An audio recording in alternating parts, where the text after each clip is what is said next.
Welcome to Grindhouse Funhouse 31 Days of Horror. Tonight's spooky pick, I Drink Your Blood.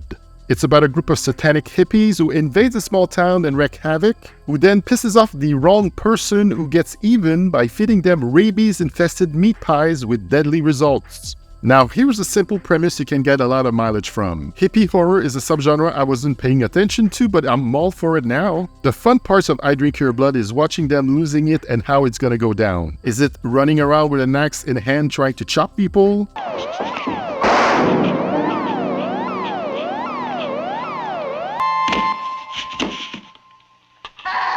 Is it to whore yourself out and try to contaminate as many people as you can while having fun doing it? Construction workers, rise and unite. Look at what we have here. Is it slowly walking towards your house, dagger in hand, and if that doesn't work, burn you alive inside your house? The possibilities are infinite. Bhaskar Chowdhury, who plays the cult leader Horace Bones, is quite charismatic in the role. I could totally see myself at night in the forest, naked, worshipping the devil with him and others.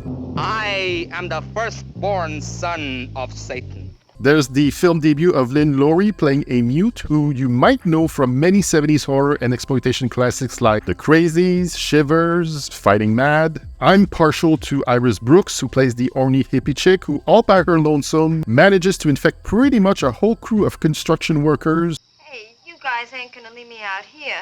Oh, we're just gonna have a look around, honey. We'll be right back. There's nothing but rats in there. We can have more fun outside.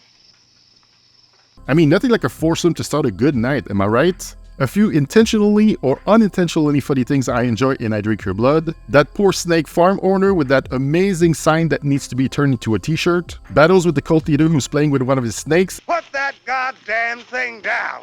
And loses his denture over it, and then his life. Or how water is the kryptonite to all those infested. Apparently, if you have rabies, it causes a thing called hydrophobia, which is the fear of swallowing because the infection causes intense spasm in the throat when you try to swallow, and they lean hard with that fact in I Drink Your Blood. And that scene towards the end with 20 minutes left and all hell breaks loose in the town.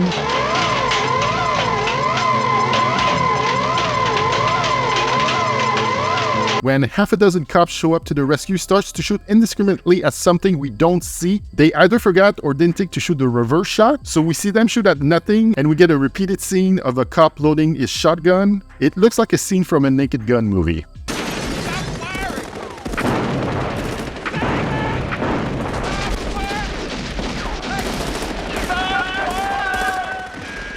Here's a fun fact for you. I Drink Your Blood was one of the first movies to get an X rating for the Motion Pictures Association of America, solely based on its violent content and not so much its nudity. I mean, it's something to be proud of. Also, fair warning, they go hard on animal killings in this movie. As you may know, the 70s and exploitation movies, you see things you definitely don't see today. Let's just say they had more of a laissez-faire attitude when it came to killing, say a chicken or rats on camera, or dragging a dead goat around with you. And that's nothing. Italian filmmakers were the worst offender on that front. This is peak Grindhouse cinema. Released in 1971, it definitely inspired movies that came after. Lots of gore, nudity, a no budget with bad production values, crappy locations. Everyone looks grimy and in need of a good long hot shower at all times, but it adds to the charm of it all for sure. It does go by quickly, never a dull moment. The acting is on brand with what you're expecting. I just love how over the top it can get, but I didn't mind it one bit. I recommend highly that you check out I Drink Your Blood.